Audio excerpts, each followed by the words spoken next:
Hoy les quiero explicar a ustedes los cambios de paradigma a tener en cuenta en requerimientos y en pruebas cuando trabajamos en metodologías ágiles. Para explicar ese cambio de paradigma, quiero que empecemos desde el principio, que son las metodologías cascadas, que inician en los 70s, en los 60s, más o menos. Están basadas en el concepto de Frederick Taylor, de la especialización del trabajo. Ahí es donde empieza la metodología cascada. Taylor, en la era industrial, dice que el trabajo debe ser especializado. Eso quiere decir que una persona hace un pedazo, otra persona hace el resto, otra persona hace, y las personas se especializan por tiempos y movimientos de tal manera que pueda hacer su trabajo cada vez más rápido. Entonces, este concepto es aplicado a desarrollo de software y por eso se dice que primero se hacen los requerimientos del sistema, luego se hacen los requerimientos del software, luego análisis, diseño arquitectónico, diseño detallado, desarrollo, pruebas y salida en producción. El mismo Winston Royce en 1970, en un paper que se llama Desarrollando sistemas en gran escala, dice que este concepto es muy riesgoso, es muy peligroso. ¿Por qué? Porque es hasta el final en pruebas que se puede saber que los conceptos en requerimientos, en análisis, en diseño son realmente aplicados, si realmente sirven. Desde ese momento ya se sabía que hacer pruebas al final es muy riesgoso. Las metodologías vienen evolucionando. Voy a hablar ahora de las metodologías iterativas. Hay muchos conceptos de metodologías iterativas.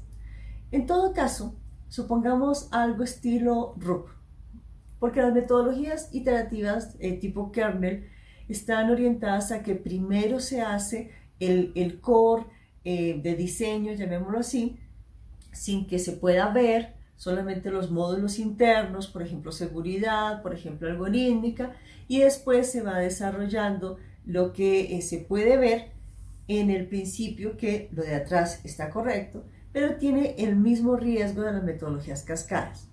Metodología iterativa tipo RUP ya tiene un concepto diferente. Yo empecé a trabajar RUP desde el 2000 y significa que le pueda entregar a cada iteración algo al usuario que pueda ver. Puede que no salgamos a producción, pero ya por lo menos lo puede ver y así podemos tener mejores validaciones. Para poder lograr este concepto debe estar unido a los requerimientos con casos de uso, que es una manera diferente de trabajar los requerimientos a como se venía trabajando antes. ¿Por qué? Porque antes se trabajaba un gran documento de requerimientos en donde estaba definido todo lo que hacía el software, pero sin concentrarse, como lo hacen los casos de uso, en una división tipo funcional orientado al valor del usuario. Al tener la definición de casos de uso, ya lo podemos dividir en iteraciones que se pueden mostrar al usuario y sobre todo que se pueden probar. Cada una de las iteraciones que muestra RUP son entonces intracascadas. Esto significa que dentro de la iteración hay un pequeño cascada. Uno puede encontrar en algunas empresas que hablan de una iteración de desarrollo y otra iteración de pruebas. Estas iteraciones, según SAFe, que es un framework para implementación de metodologías ágiles, el más usado a nivel mundial, lo llama cascada interiteración. O sea, después de cascada sigue el cascada interiteración. Si queremos avanzar realmente al concepto iterativo, tendríamos el cascada intraiteración. Pero tengamos claro que las cascadas intraiteraciones no son ágiles. ¿Por qué? Porque tienen las pruebas al final. El riesgo está un poco dividido por las iteraciones, pero sigue siendo riesgo dentro de la iteración. Por eso al final pueden haber alargues, porque no alcanzaron las pruebas, no nos quedó el tiempo, hay un error en el software que hay que corregir y entonces estaba muy por encima del tiempo, entonces se abrió la iteración, se corrió, mejor dicho, no se abrió sino se corrió. Esto implica para pruebas un concepto que debe quedar muy claro en esto que les voy a decir, y es que cuando trabajamos iteraciones en un manejo evolutivo, evolutivo significa que el software se desarrolla este pedazo y luego la siguiente iteración aumenta y la siguiente iteración aumenta y la siguiente iteración aumenta. Eso se llama evolutivo. Eso significa para pruebas nuevos retos. ¿Por qué? Por la inyección de errores que existe, dado que modificamos aquí y se daña allá. Esto que algunos llaman efecto de borde, en muchos casos se habla que es un 65-70% de probabilidad de inyectar el error cuando estamos modificando el código, sea ajustando o sea metiendo nuevas funcionalidades.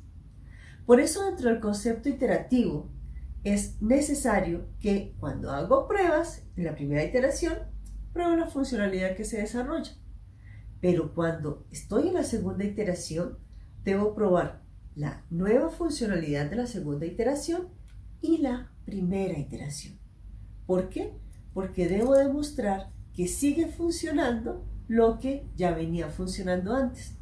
A estas pruebas que demuestran que sigue funcionando adecuadamente se llaman pruebas de regresión. Esto es la segunda. Pero entonces en la tercera iteración debo probar lo nuevo y lo de la segunda y lo de la primera. Y así. Eso significa que entre más avance el software, más trabajo va a haber de pruebas. Y eso es una realidad dentro del concepto iterativo. Lo que pasa es que para manejarlo adecuadamente hay que meter otro concepto que se llama la automatización de las pruebas. Porque he conocido en varias empresas que entonces tengo una persona de pruebas por una persona de desarrollo. O incluso he visto 2 personas de pruebas, 3 personas de pruebas por cada persona de desarrollo. 3 personas de pruebas por cada persona de desarrollo es algo muy costoso. Es un desarrollo muy costoso. Por eso, dentro del manejo iterativo es fundamental la automatización de pruebas. Aquí no estoy hablando de agilidad, estoy hablando del concepto iterativo. Entonces, fíjense, ya tenemos 2 puntos a tener en cuenta. En requerimientos se debe manejar de tal manera que sean entregables por iteraciones y en pruebas se debe manejar de tal manera que se prueba lo nuevo y lo anterior. 2 conceptos importantes dentro del manejo iterativo, que dentro de las metodologías ágiles se vuelven mucho más críticos. Entonces, algunas metodologías ágiles, o bueno, algunas implementaciones ágiles, trabajan con el concepto de historias de usuario. Otra manera de trabajar es con el concepto de casos de uso 2.0, que podemos ver en algún otro video. Pero lo que les quiero decir es que el concepto de historia de usuario no es, y algunos fallan en esto, en documentar igual que dentro de un concepto iterativo o anterior cascada en historias de usuario. No, tiene que ser un concepto más liviano, más ligero. En el libro de Luis Salazar y Jorge Abad se explica mucho mejor el nivel de documentación al que puede llegar las historias de usuario o lo que se recomienda. El caso es que la historia de usuario no es un documento de requerimientos. Es un documento que invita a dialogar sobre los requerimientos, que es diferente. Y en pruebas, ¿cuál es el reto? Que si teníamos iteraciones de 1 mes, 2 meses que acumulaban las pruebas, en agilidad, si estamos trabajando Scrum, las iteraciones son mucho más cortas. Pero ojo con esto, Scrum no es un mini cascada. O sea, en Scrum las pruebas no se dejan al final del sprint. Es uno de los errores más comunes que he visto dentro de estos conceptos. Ustedes saben, he trabajado con muchas empresas y ahí hay un concepto importante. En Scrum, como lo muestra Safe en esta diapositiva, dentro del sprint se deben hacer pruebas continuas dirigidas por historias de usuario. Las historias de usuario deben ser lo suficientemente pequeñas, o sea, así como los casos de uso en iteraciones eran suficientemente pequeños para que cupieran en una iteración, las historias de usuario deben ser lo suficientemente pequeñas para que se puedan desarrollar y probar en aproximadamente 3 días. Es diferente.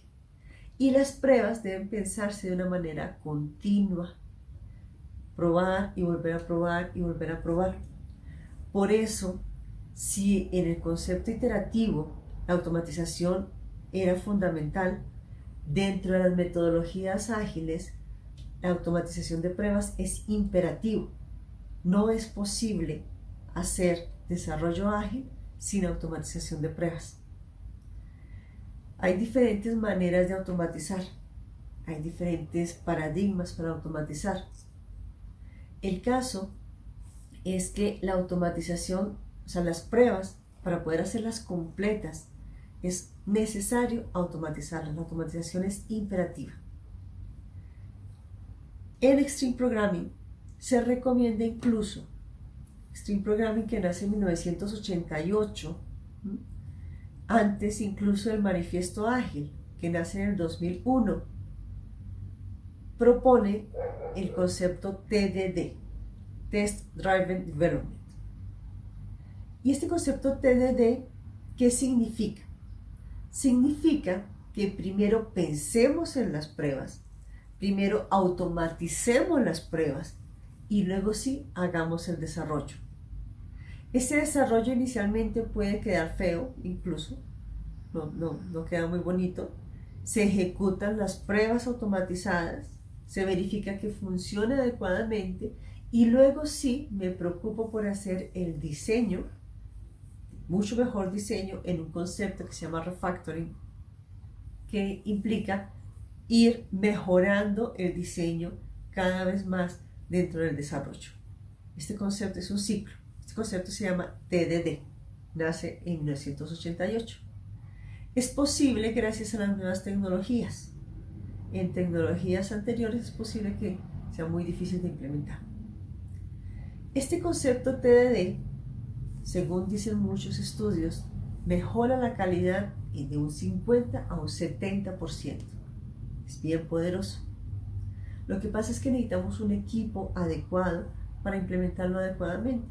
¿Por qué? Porque también está demostrado que para aplicar el TDD, digamos, tradicional, se necesita desarrollar la automatización de pruebas con énfasis en las pruebas unitarias.